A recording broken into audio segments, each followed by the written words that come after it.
வண்டி ஓட்டு நல்லா அடிச்சு ஓட்டு. அம்மா நீங்க தானே சொன்னீங்க இந்த பேச்சு ஒண்ணு குறைச்சல. சாரி. என்ன சோரி?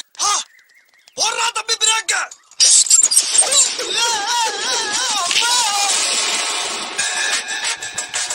இறக்கி விடலாம்ல. நானா உன்னை ஏத்தி விட்டேன். ஏன் ஏத்தி விட்டா தான் இறக்கி விடுவியா? ஏண்டா கருவாயா, உன்னெல்லாம் கட்டி போட்டு நம்ம எப்படா தப்பிச்ச? என்ன செயலா கட்டி விட்டுறீங்க தப்பிக்கிறதுக்கு? அதான் ஒரு நாள் ராத்திரி பூரா அலாரம் வச்சு